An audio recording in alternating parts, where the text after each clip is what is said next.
weekend. That's good. I know a lot of families are getting back together this Thanksgiving, the first normal Thanksgiving we've had in a while. We got some polls, some Fabrizio polls. I believe that's how you say it. Rick, am I saying that right? Yes, Tony Fabrizio. Fabrizio. All right. Every time I hear that, I think Fabriz. And I think I'm saying it wrong. But a lot of polls and a lot of fascinating polls for you to digest on this Thanksgiving. Let's get right into it. This is Donald Trump, Joe Biden 2024. So bear with me as I put this up on the screen right now. Right now. There it is. Perfect. All right. Battleground states. Rick, I want to get your take on this, and then we'll go around the panel. So battleground states, hypothetical ballot 2024, and these states were huge in 2016. They turned the election in 2020. So this is hypothetical. Of course, we're a long way out, but 10 months into a new presidency, you don't expect the numbers to turn this much. Donald Trump wins in every single state that was polled. And in some states, particularly Wisconsin, of course, we just had the tragedy in Waukesha and the verdict in Kenosha. He's up by 10 points. States like Arizona, he's up by 8 points. What do you make of a poll like this as we head into not just 2024, but really 2022? Well, first of all, it's great news to see those polls. I hope they stay like that until 2022 and 2024. But the reality is, when you look at polls like this early on, these issues are of importance to the American people. And what you see is that the current president has a record, and that record is being attacked. And right now, it's very easy to attack Joe Biden's record, as bad as it is. So those poll numbers are actually higher than some of the numbers we saw in 2016 and 2020 for Donald Trump. So, all else being equal right now, if the election were today, it would be a great win for Republicans all around. So that was going to be my next question for you. So 2016, of course, you were part of the Trump campaign. 2016, nobody, maybe except for Donald Trump himself, everybody that was on that campaign and the folks at Trafalgar thought that he was going to upset Hillary Clinton in 2016. So maybe that had something to do with the polling then. Chrissy, what'd you make of this? And while you're talking, I just want to show where Joe Biden is on immigration right now. These numbers were absolutely shocking. They came out again. Fabrizio polled how the American people feel about how he's handling immigration as opposed to Donald Trump in all of those same states. Check out Arizona. He's at 19%. 56% of the American people say that Donald Trump would best handle illegal immigration. You look at Georgia, 52, 55, 58 in Pennsylvania, Wisconsin. It's almost 60% to 21%. Yeah, my fear when Republicans read these polls is that this is somehow, an indicator that Donald Trump should run again in 2024. But what I actually think when I read these polls is that this is just an indication of how poorly the Biden administration is going. Donald Trump has largely been in the shadows unless you're an ardent Trump supporter. If you're just an average Republican, you're not really seeing too much of him. He's not making inflammatory comments, the things that would usually move the independent suburban mother away from him. He's not doing that right now. So I think that when people are given a binary choice between Republican or Democrat, which is what they see, they're opting to pick Republican. Now, this does swing in favor of Republicans in 2022, which is great, but I don't necessarily think that this is an indication that the American people are in a wild support of Donald Trump. I think this shows that they're in a wild, hatred of Joe Biden. Yeah. So that's where I wanted to go next with this, Chrissy. Good point. So Scranton Joe, Allison, and you're not only the host of Wake Up America Weekend, Saturday and Sunday, 7 a.m. Eastern Time, right here on Newsmax, right? But you're also a public relations expert specialist. Do we say that, specialist? I like that, specialist. You can, yeah. A specialist, right? Scranton Joe.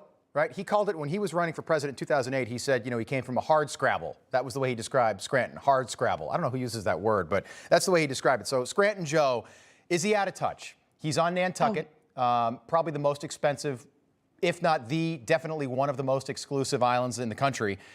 He's spending Thanksgiving on a 13-acre, $30 million estate. The guy who founded the Carlyle Group loans him his house, his waterfront house. This guy, by the way, David Rubenstein, worked in the Carter administration, which I just thought was funny. But here it is. The American people are, it's not, so fine. Thanksgiving, this is going to be the most expensive Thanksgiving we've had in a long, long time. But it's also the cost. My parents had to drive 3 hours from the Cape Cod to get to Connecticut. This is expensive all the way around. And here he is, literally at a tech billionaire's house, private equity billionaire's house, while we all, have to struggle. He's so out of touch, Rob. That's the problem. Look, I don't care where a president goes. We saw, former President Trump, he would be in Mar-a-Lago. That's not a big deal. The problem is that we have a crisis, right? We have a lot of crises, but, Jen Psaki downplayed, the cost of turkey the other day, saying, well, it's only $1 more. And the reality is that people are struggling paycheck to paycheck. And not only is it Thanksgiving, but it's just buying regular groceries. It's gassing up and going to work. It's trying to figure out how to pay for Christmas gifts. So when it's the optics, they don't look good. And so he could have easily went to Delaware. He could have easily stayed at the White House. But Allison, he should be in Wisconsin. Home. What about Wisconsin? Consoling those families. Yeah. He should be at the hospital. There's still little kids in the ICU, in intensive care right now that might not make it. An 8-year-old died a day ago. And he's off in Nantucket. It's just, how out of touch can you be? And where is his comms team on this? I couldn't believe it when he maybe go to Nantucket today for Thanksgiving, but go back home after that, or go to Wisconsin. I was stunned. I don't know if he's not listening to them or they're just not giving him advice. It's like PR 101. You need to be relatable and authentic. He didn't apologize for what he had said about Kyle Rittenhouse. Again, you need to be apologetic. You need to understand the American people. You need to be relatable. And he's none of these. So I don't know what is happening behind the scenes, but going to Nantucket to this billionaire's home was a bad idea. Yeah, Rick, what'd you make of this? And I just thought after Waukesha happened, so he's been going to Nantucket for like 35 years for Thanksgiving. So it's a Biden family tradition. Hunter's there. Look, it's great. That's fine. You can go to Nantucket for Thanksgiving. It's a beautiful place. But after what happened Sunday in Waukesha, I thought to myself on Monday, I was like, all right, the president will probably, maybe he'll forego the trip or he'll delay it. He didn't. He went early.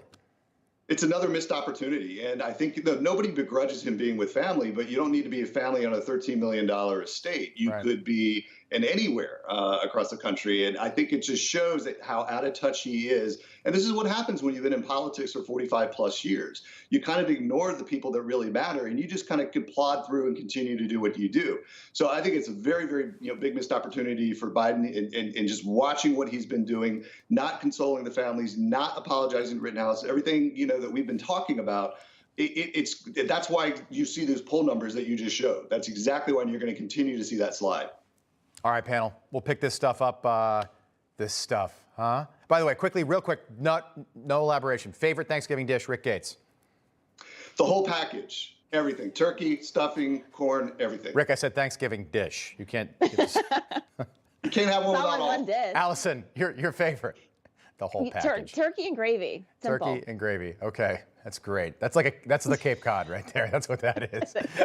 Chrissy, favorite dish? My mom makes the best macaroni and cheese. It is to die for. I'm so excited. That's not a tradition in my house. The mac and cheese. We don't do that. And people always criticize me for that. All right, good answers. Panel, we'll pick this back up top of the hour. Happy Thanksgiving. We'll see you in just a little bit.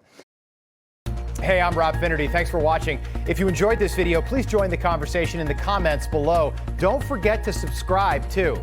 Hit the bell icon to be alerted to breaking news. And remember, there's a whole lot more on Newsmax TV, America's fastest growing cable news network. Newsmax TV, we're real news for real people.